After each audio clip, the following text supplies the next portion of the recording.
si Jesus nagtudlo gyud nato sa pag-alagad sa walay pagpangayog baos. Mauna nga dinhi sa atong ebanghelyo sa dihang nihangyo ning duha ka managsuon kuyog sa ilang inahan nga palingkoron sila sa tuong bahin o sa walang bahin ni Jesus kung maghari na siya.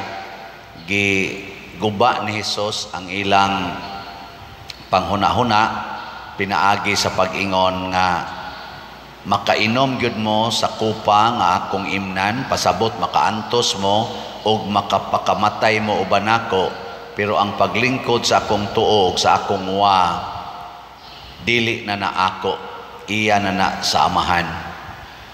Ang pasabot ani mga igsoon nga dili ta maghuna-huna sa atong kaugalingong kaayuhan or kaugmaon kung mosunod tas Ginoo.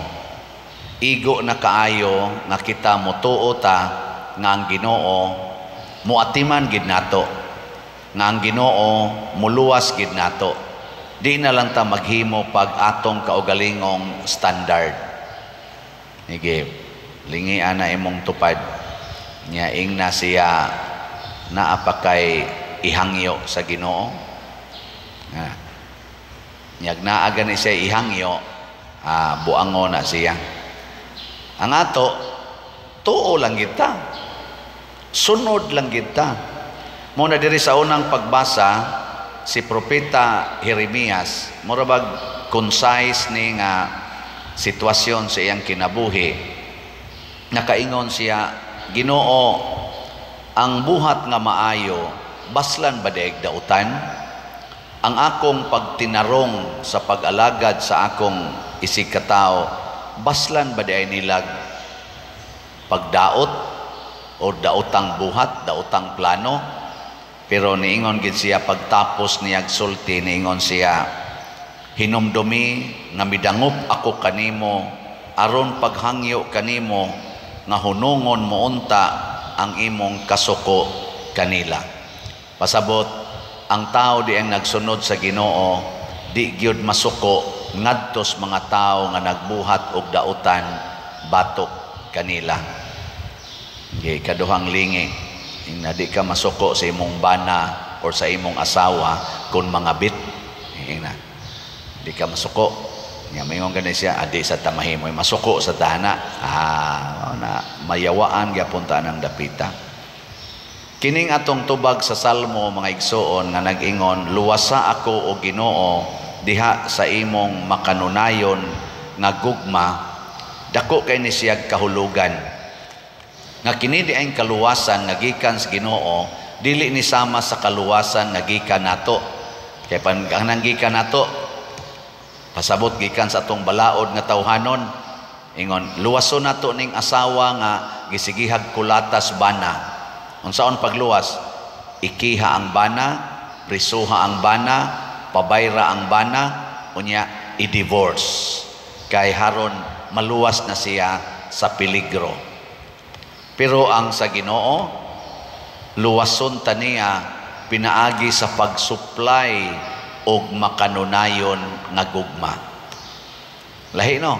Pasabot, luwason tas Ginoo gikan aning mga dautan, iyang butangan og gugma ang atong kasing-kasing aron dili ta mohunong og higugma aning mga dautan og dili sad ta matakdan sa ilang kadautan. Kay ang atong kining gitawag og kapildihan kana mangyong makasa ta.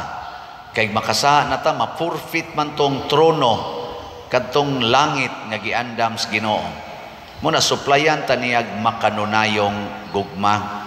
So kung ikaw ginikanan ang imong anak mga tapulan kay tanan, mga masinupakon kaayo, kung mudangop kas Ginoo nya mo yung Ginoo luwasa in taon ning akong pamilya, ang una gyung himuon sa Ginoo nato or kamo di ay mga ginikanan, tagaan mo og makanunayong gugma nga dili gyud mo muundang sa paghigugma og pagpasaylo, pagdawat og pagatiman sa inyong mga anak bisan pa man og murag hopeless na ang ilang kahimtang.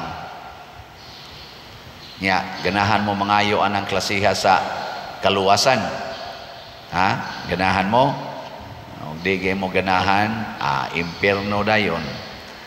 Mo bitaw na dinhi, ako sad nagsige man sa kog hangyo Ginoo, luwasa in taon mi ani mong daghan kaing bayranan kay paspas na kaayo ang trabaho sa atong kumbinto. Ato ra ba gining gitarget nga mahuman unta karong pizza 12 or ini ka Abril kay before sa pizza 12 kay ato untang publisingan. Murag mahuman baya pero ang atong bayronon portig yung daghana. Mao na sige lang gyud kog pamaligya ninyong slots. Nay uban mo palit. Nasa uban gabalik-balik og palit. Lipay kay ko ana. Pero daghan pa kaayo ang wa mo palit. Sige. Lingi ana imong tupad ing na mo palit na ta. Nya og kanang wa diri kanang imong amigo amiga tiksi ragod. Tiksi ba? Ing na mamalitan na og slots. Bisag tag usa lang ka slot gud, usa sa SBF dag 500 man nya usa sad sa DCHS kanang atong para special slot nato sa atong pista og sa Holy Week. Unsa man ni sila? Pagpakita og gugma. Nya ako sad ani nga inyong parish priest nga nag-organize ni ining maong mga kalihukan, maong projects, ako sang gamiton ang gugma. Gugma sa paghatag ninyo opportunity nga makapaambit mo sa inyong mga grasya, financial o spiritual nganhi sa atong simbahan. Kay mao man na ang tinuod nga naghigugma ay mag-inambitay. Nya naay panahon nga mopaambita sa material, nya naa say panahon nga mopaambita sa spiritual kanang virtues sama anang pagkamapailubon, pagkamainantuson, pagkamapasayloon, kanang pagkamalinawon, pagka-accommodating, pagkamapaubsanon, kining mga spiritual nga mga gasa nga atong ihatag sa tuig katao bungas atong paghigugma. Gikinahanglan kay na usahay pa gani makaingon ta mag-unsa man ang kwarta ug wa nay gugma. Di ba? Kay ang kwarta nga way gugma murag way bili, pero ang gugma sang way kwarta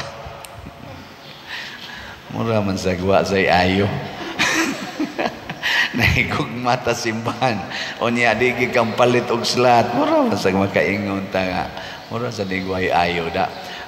Ingon ani ang solusyon di ay walay nahigugma nga dili mo paambit og kwarta, pero daghang tao nga naay kwarta pero way gugma.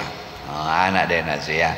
So kitang naghigugma ay necessary gina nga mag-inambitay sa atong mga material nga mga gasa, pero kanang mga way gugma mapuno na sila sa material nga gasa pero mga daw gyapon kay na sila. Makaluwas ba? Dili. Makatiwas.